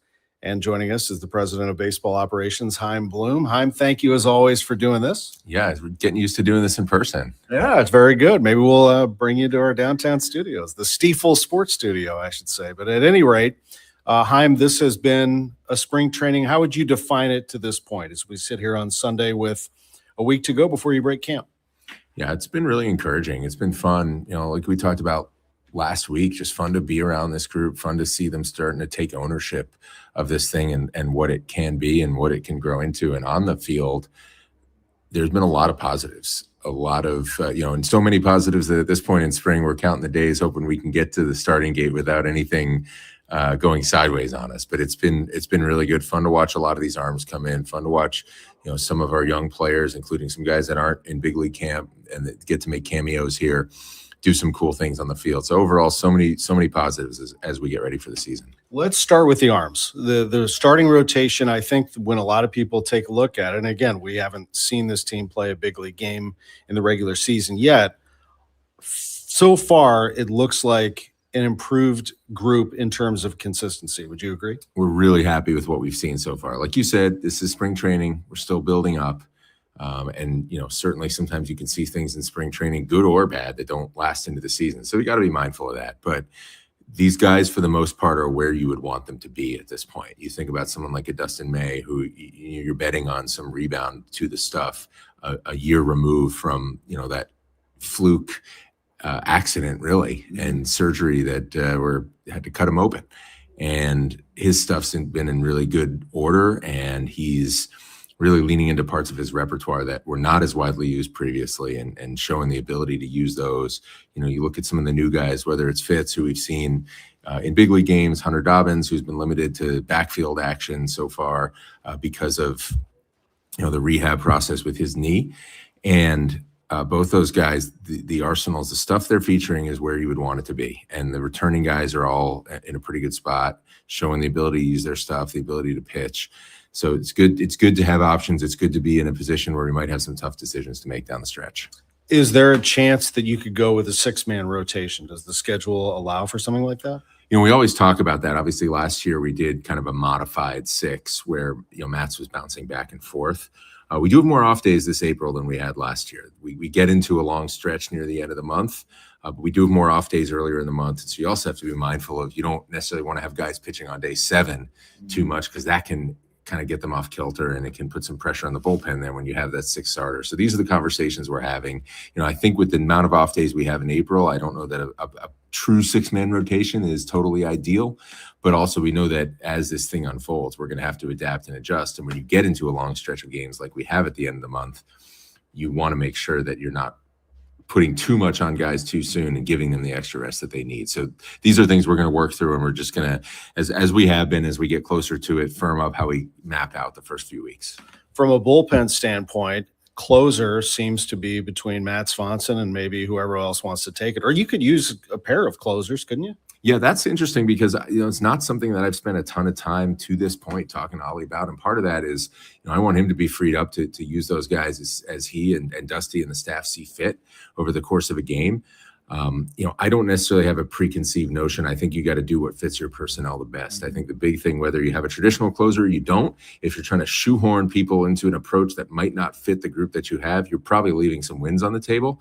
So you just want to see it be something where it's good. It fits the personnel that we have. And it's a little bit different than it was at the end of last year, obviously adding some experience and some high octane stuff and Stanek, but we like the group that's out there, and it really is going to be, something where you just want to line them up in a way that allows you to win the most games. It does look like everybody's velocity is ticking up in that pen. Romero's is going up.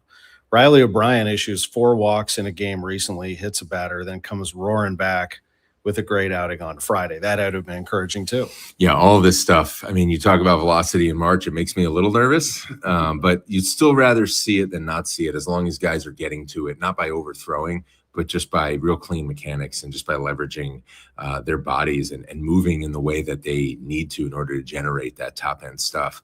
And, especially for Riley, who got a late start because of the calf, he's still got I think it's 3 outings under his belt, and that's it this spring. So it's nice to see that the stuff's in good order. Obviously the command should come as he gets a little bit more under his belt. 2 of your more experienced hitters are dealing with ailments. We all know about Lars Nootbaar. The other one would be Ivan Herrera. Is there anything new on Herrera that we can pass along? No, he's progressing. He'll get back in there before the end of camp. Just has some knee irritation, and we're going to get him back into both DHing and catching, and progress progress him back into a catching workload before the end of camp. So as long as things go as they have gone, we should see him back in there soon, and he'll get a chance to get some at-bats and get a little bit of action behind the plate before we depart. And then in terms of an experienced hitter, Alec Burleson's just doing what he does. He looks great. Nolan Gorman, another home run yesterday. Gorman also has significantly reduced his strikeouts, it seems. Yeah, again, encouraging signs. We know it's spring training, but he's showing a lot of the things that you want to see from him, the things that he will show you when he's going good. Power to all fields, strike zone judgment. Again, this is a guy that I think swing and miss is going to be part of his game, but also real power to every part of the ballpark is also a part of his game. And when he's taking those good at-bats, hanging in there against lefties, he's in a pretty good spot right now, and that's good to see. How do you view J.J. Weatherhold as you start 26? He's had a really nice spring. I mean, obviously the on-field results everybody can see. The key thing for me is how is this guy handling himself in camp, because this is a different kind of camp for him, and he got off to a great start with respect to that. I think we talked about it a couple weeks ago. First couple games, there were some misadventures on defense, let's call it, and he went to work, and that's exactly what you hope to see. And that kind of approach, that even-keeled but purposeful approach, has stayed with him throughout camp. And that's what we come to expect from him in the relatively short time he's been in our organization. So it's been cool to see that continue and him be the same person, even as opening day is drawing closer and as these decisions are starting to come to a head. You want consistency from everybody, but especially young guys. And it's comforting. It's nice to know the same guy's been walking in that door every morning. Now, as for your outfield, it still seems very much up in the air what those three spots are going to look like on opening day. And on top of it, you haven't had Thomas Saggese in camp because he's in the WBC. As soon as Italy gets knocked out, if that happens, you'll have Thomas back here and get him some much-needed ABs. Yeah, one way or another, win or lose, it's not going to be that long now. I mean, in our seats, you get torn here because we do want these guys in camp, especially with someone like Saggese. We're trying to add outfield to his toolbox here, but also that environment, first of all, just hard to get in the way of somebody having that experience. But there are good things that can come from them being in that type of high pressure environment and a different environment, especially in some of those games. A team like Italy, they perform really well, but they're going to feel like underdogs in some of those games against some of the countries that they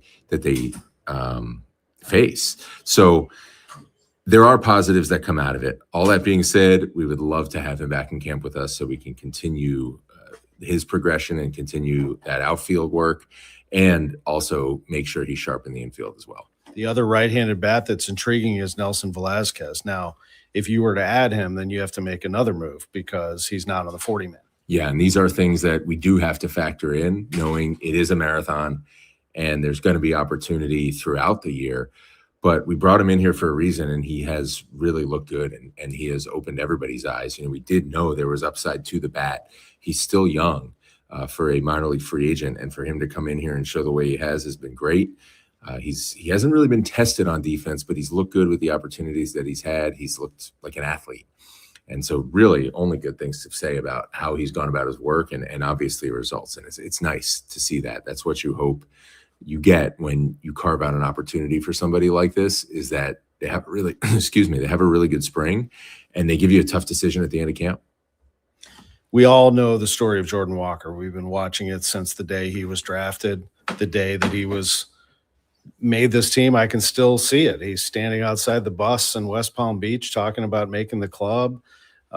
He's struggling. I mean, we've seen it. How do you view the situation right now with Jordan? The thing I will say about Jordan this spring, obviously the results have been what they've been. We've all seen that, and he would be the first to tell you if he were sitting here that this is not how he wanted his spring to go. The one thing that I go back to is the quality of the work behind the scenes is on a different level from what we've seen from Jordan in the past, and that's a really good thing. It does eventually at some point need to translate to the field, and he knows that better than anybody. But if you're having a spring like this and the right kind of work is not there, then you're not putting yourself in a good position. But he's been doing the things that we've been asking of him, and that makes you want to give someone like that more rope, because we know what the talent is. And if he's putting in work and committed to it and bought in a way that I don't think we've seen from him as consistently, That's admirable, especially because the results haven't translated, that he continues to grind and he continues to communicate well and he continues to try to put these things into action, take them from the cage to the field. I've said it a lot, and we all want this talent to be realized here with us. And the work he's putting in, I think, is going to get him a long way towards doing that.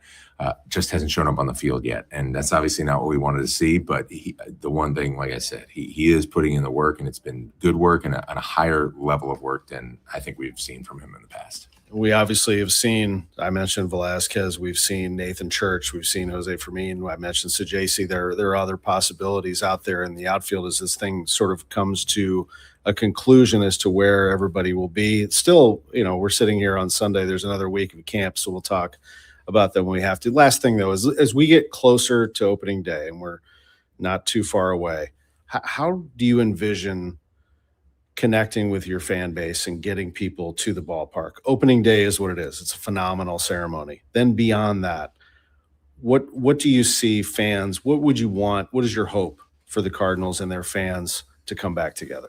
Yeah, well, the one thing that I have learned, you kind of know it from the outside, but the last couple of years learned beyond any doubt, and especially this winter now being a little more front and center, is how much this fan base cares about this team.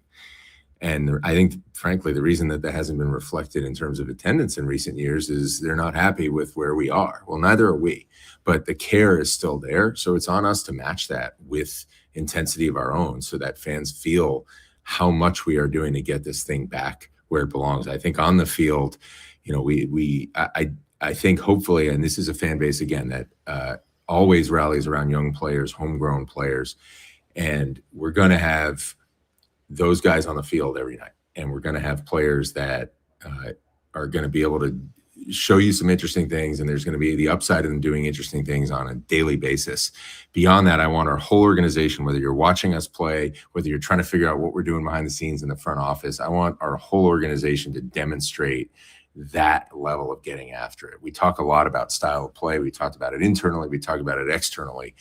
We need to be a team that is exhausting to play against. And that's how we're trying to go about our work within the front office. That even if we're doing something long range, even if we're doing something incredibly unsexy behind the scenes, that we are tackling it with a lot of energy, that we're going after it like it's our game 7. That's really important to how we work. That needs to be really important to how we play, that we are competing every day, and not just as a cliche, but something that the opposition can feel and something that our fans can feel. And, I would hope that when we're doing that, I know we have the type of fans that will see that will rally around it. We obviously need to produce. We obviously need this product to be something that people want to come see. We do not feel entitled to anybody's eyeballs or their evenings or their dollars. That's something that we have to earn, but we're going to get after it to try to earn that every single day. Thank you for the time. Appreciate it very much. We have a week to go here down at the Grapefruit League and spring training, and we'll talk to you real soon. Sounds good. Chaim Bloom joining us from our studio here at KMOX's location inside Roger Dean Chevrolet Stadium. We are minutes away from sending you to Cardinals pregame. John Rooney, Ricky Horton, Mike Claiborne, Ryan Schulte, our engineer, all standing by in our broadcast booth to bring you the game today. Richard Fitz starting against the Washington Nationals, and Miles Miklasz, the former Cardinal, here at Roger Dean on a nice warm day here. Just a couple of news items in case you missed it. We started the show with all of this from Ollie Marmol. Hunter Dobbins, the Cardinals pitcher, will start the season on the IL. He has been pitching, though, and has been pitching effectively. He is recovering from an ACL tear that he suffered last year covering first base. So that's the one thing that he's not doing yet, really, is covering first base. They're watching him closely in terms of his fielding and moving around out in the field, but he has been throwing. Everything is responding great. He's been pitching on the backfields. He was going to pitch on Friday, but we had a total downpour on Friday, as you may know, so he wasn't able to do that. They're going to start the season with him on the IL. They're not ready to say that about Lars Nootbaar just yet.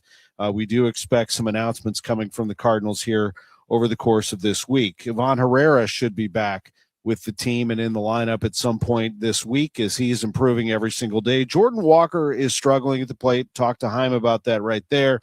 He's going to be hitting in the cages, working with some of that tech back there in their performance center. So no at-bats for Walker until we get through this day off on Monday. Then they expect that. So there you have it. The Cardinals and the Nationals today. Thanks to all of our guests. We had some good ones. Bernie Miklasz, Jerry Palm, Andy Strickland, Joe Roderick, Dan Reardon, Chaim Bloom. Our producer is Drew Young, and I'm Tom Ackerman. And coming up next is Cardinal Baseball on KMOX.